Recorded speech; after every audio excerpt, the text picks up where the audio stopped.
Hello Libra, Sun, Moon, Rising, and Venus signs. Kamusta kayo? Sana po ay nasa mabuti kayong kalagayan. Welcome back po sa Star Tarot. Kung bago kayo dito, welcome din kayo. Thank you for your support. I truly appreciate it. God bless you all.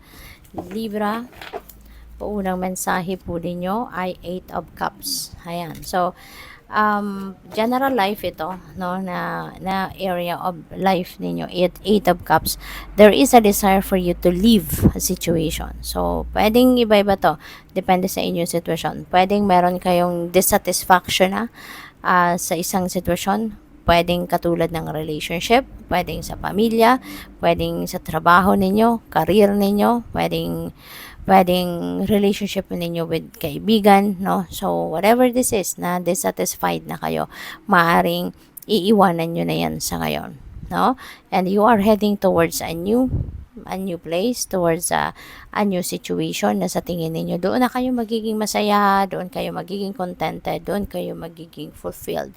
Kaya, whatever the situation is, no? So, good luck sa'yo. Kasi, alam mo sa sarili mo, kung ano ang best para sa iyo, no? Your soul knows, no? Your soul knows kung ano yung best para sa iyo. Kaya kung sa tingin mo this is not the place anymore for you, then go ahead. Now look for a place, for a place in your life, a situation in your life na doon kayo magiging masaya. Kasi we are here in the world to be happy, to be loved, and to love. Kaya kung sa tingin ninyo hindi na to ang deserve ninyong sitwasyon, then leave. Okay? So, what else? Money, career, and finances. We have the full energy. So, this is really a beautiful energy kasi magsisimula kayo ng bagong ganap sa buhay. So, pwede, no, na yung 8 of Cups na to, itutuloy ninyo to. Talagang you are going to live.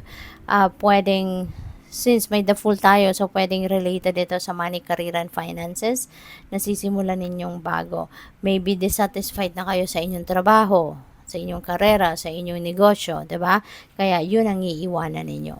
So pwedeng ganon.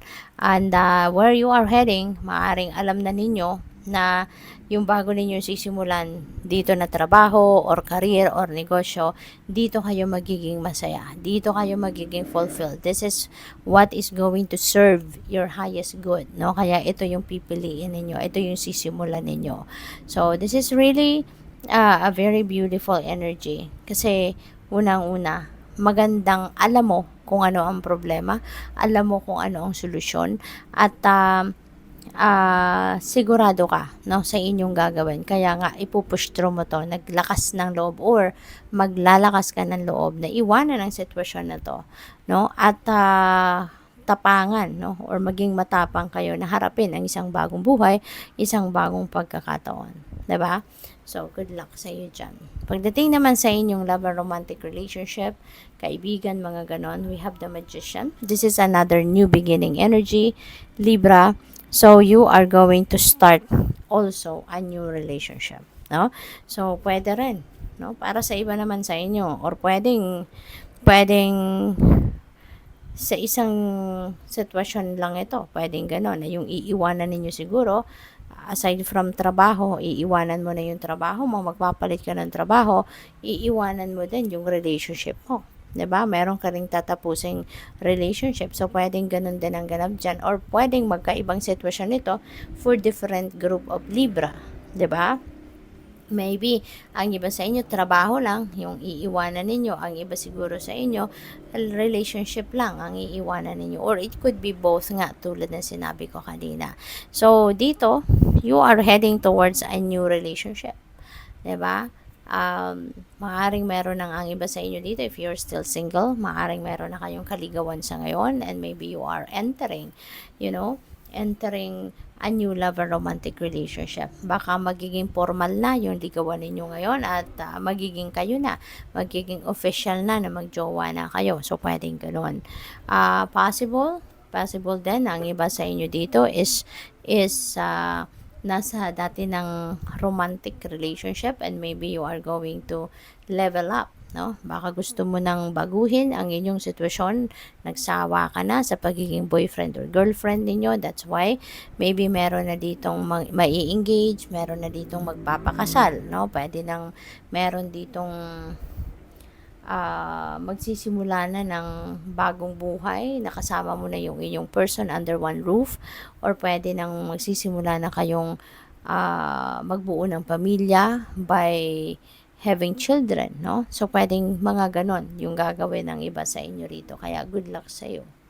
There will be extra effort, no? For some of you dito, there will be extra effort na ipapakita ninyo rito para ma-achieve ninyo kung ano yung gusto ninyong maging sitwasyon ninyo sa inyong relasyon, no? Na mag-e-effort ka para mas maging harmonious ang relationship ninyo, mas maging stronger pa yung relationship ninyo, yung ganon, no? So, napakaganda. So, final message ninyo, tignan natin, Libra. And before that, I would like to say thank you po sa lahat ng mga send ng super thanks, no? Thank you for your donation. God bless you more. At sa mga hindi nag-i-skip ng ads po, maraming thank you for your support and your time, no? God bless you all, Libra. Final message ninyo, journey. Wow, may travel kayo, no? May travel, may pupuntahan. Maaaring babiyahe kayo sa kung saan man. Sabi dito, it's time to prepare for a journey. It may be impromptu or planned. Either way, make sure you're ready when the time comes. Pack your passport na. Wow, so dapat laging ready lang kayo for travel, no? Dapat siguro lagi nang nakapack yung gamit ninyo. Kasi there might be an impromptu, 'di ba? Na biyahe, pwedeng related yan sa work ninyo, pwedeng related sa business ninyo, pwedeng pamilya, 'di ba? So at least dapat yung mga travel documents ninyo laging ready lang. They are just in one place, they are all together in one place, or at least mayroon kayong separate na gamit, ano, na pang travel talaga. And dapat lagi lang sigurong handa yan for whenever the time comes na babiyahe kayo na biglaan. So at least, 'di ba, hindi na kayo mamoroblema na maghahanap-hanap pa kayo ng mga dokumento at mga gamit ninyo. So whatever the case may be, whether it is planned, no, or impromptu na travel ninyo, mag-iingat kayo and good luck. Thank you for watching. Love and light. Namaste.